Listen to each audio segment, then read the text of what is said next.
मुंबई महापालिकेचा अर्थसंकल्प आज सादर होणार आहे। गेली अनेक वर्ष केवळ वाढतच चाललेला अर्थसंकल्पाचा आकडा यंदा पहिल्यांदाच 10,000 कोटींनी कमी असण्याचा अंदाज वर्तवण्यात येतोय।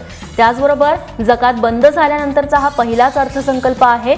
त्यामुळे जकातीचं उत्पन्न भरून काढण्यासाठी झोपडपट्टी धारकांवरती मालमत्ता कर आकारण्याची शक्यता वर्तवली जाते।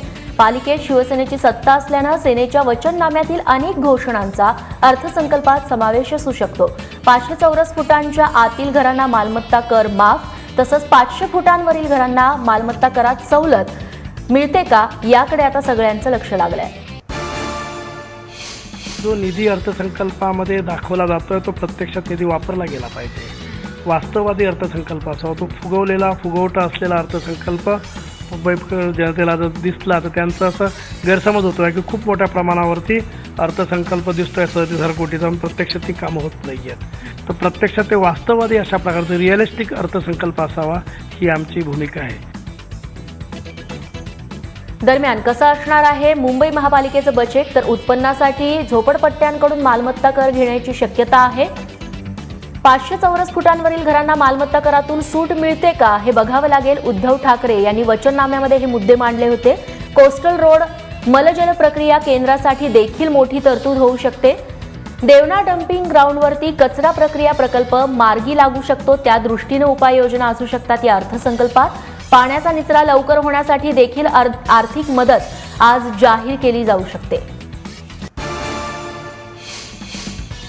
पुण्यातल्या सिंहगड कॅम्पस बाहेर किरकोळ वादातून गौरव जाधव या 20 वर्षीय विद्यार्थ्यांची हत्या करण्यात आली आहे। या प्रकरणी भारती विद्यापीठ पोलिसांनी आशिष पवार आणि आकाश डोके या तरुणांना अटक केली आहे। 26 मार्च रोजी सिंहगड कॅम्पस बाहेर मित्राचा वाढदिवस साजरा करत असताना गौरव आणि इतर मित्रांमध्ये बाचाबाची झाली।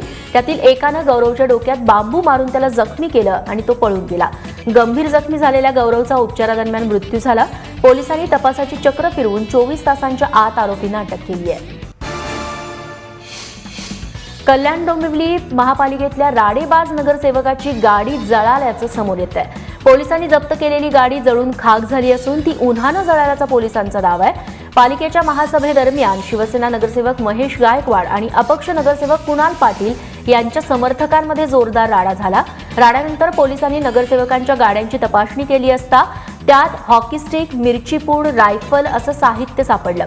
पोलिसांनी या 5ही गाड्या जप्त केल्या। काल सकाळी यापैकी महेश गायकवाड यांची पजेरो गाडी ही जळाल्याचं दिसून आलं।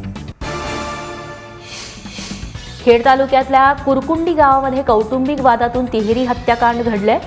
दीपक रोहिदास गोगावले या 21 वर्षाच्या तरुणानं आपल्या मित्रांच्या मदतीनं वडील, सावत्र आई आणि सावत्र बहिणीची हत्या केली आहे। रात्री उशिरापर्यंत गुन्हा दाखल करण्याचं काम सुरू होतं।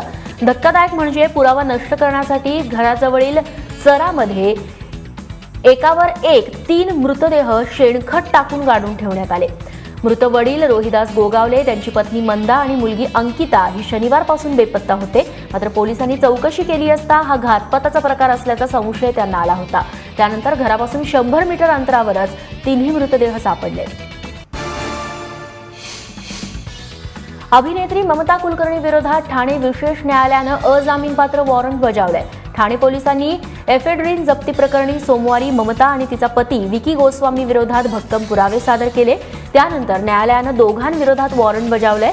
ठाणे पोलिसांनी मे 2016 मध्ये सोलापुरातील इव्हॉन कंपनीकडून 2,000 कोटींचं इफेड्रिन जप्त केलेलं होतं।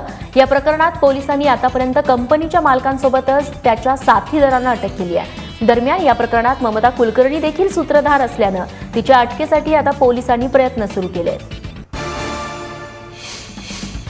मुंबईतल्या जुहू स्कीम परिसरातल्या गुलमोहर क्रॉस चौकाचं नामकरण करण्यात आलं।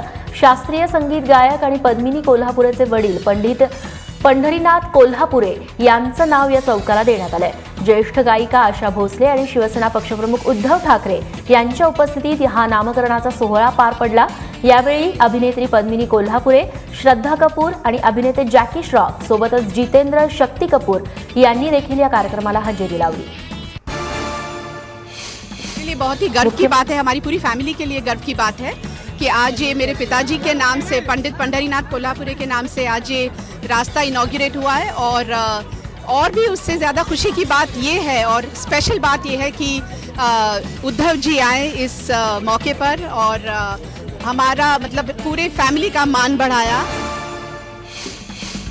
मुख्यमंत्री देवेंद्र फडणवीस यांच्या हस्ते मुंबईत अपना सहकारी बँकेचा सुवर्ण महोत्सव शुभारंभ सोहळा पार पडला। माटुंग्याच्या षण्मुखानंद सभागृहात झालेल्या या सोहळ्याला शिवसेनेचे खासदार आनंदराव अडसूळ उपस्थित होते। अडसूळ यांनी मुख्यमंत्र्यांसमोर सहकारी बँकांची कैफियत मांडली। सहकारी बँका टिकल्या पाहिजेत यासाठी सरकारनं रिझर्व्ह बँक आणि केंद्र सरकारसोबत चर्चा करून मार्ग काढावा अशी मागणी देखील अडसूळ यांनी केली। उस्ताद अमजद अली खान यांच्या मास्टर ऑन मास्टर्स या पुस्तकाचा प्रकाशन सोहळा मुंबईत पार पडला। सिनेदिग्दर्शक करण जोहर यांच्या हस्ते या पुस्तकाचं अनावरण करण्यात आलं।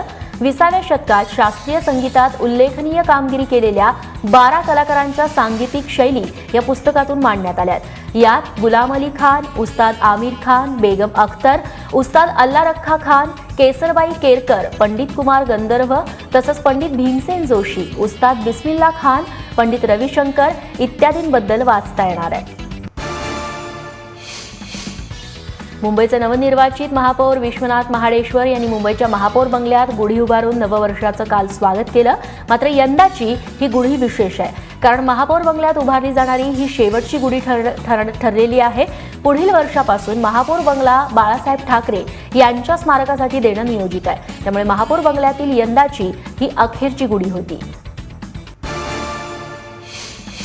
मुंबईच्या जीना हाऊसमध्ये भाजप आमदार मंगलप्रभात लोढा यांनी गुढी उभारली। मुंबईतील जीना हाऊस हे देशाला विभाजनाचं प्रतीक असल्याचा त्यांचा दावा आहे, म्हणून जीना हाऊस तोडून त्या ठिकाणी सांस्कृतिक केंद्र उभारलं जावं अशी त्यांची मागणी आहे। दरम्यान जीना हाऊसवरती त्यांची मुलगी दीना वाडिया यांनी दावा केला आहे। केंद्र सरकार ने संपत्ति विधेयक जो नया पास किया है, उसके बाद में वाडियास का या पाकिस्तान का इसके ऊपर कोई अधिकार नहीं रह जाता है और इसके लिए भारत सरकार को ये महाराष्ट्र सरकार को सौंप देना चाहिए और महाराष्ट्र सरकार वहां पर एक बहुत भव्य गौरवमयी ऐसा हमारा कल्चरल सेंटर बनाए जिसमें महाराष्ट्र की गौरव गाथा की सारी बातें आने वाली पीढ़ी को पता पड़े। मास्टर ब्लास्टर सचिन तेंडुलकरच्या घरी देखील मोठ्या जल्लोषात मराठी नवीन वर्षाचं काल स्वागत करण्यात आलं। स्वतः सचिननंच आपल्या घरच्या पाडव्याचा व्हिडिओ सोशल मीडियावरती शेअर केला आहे।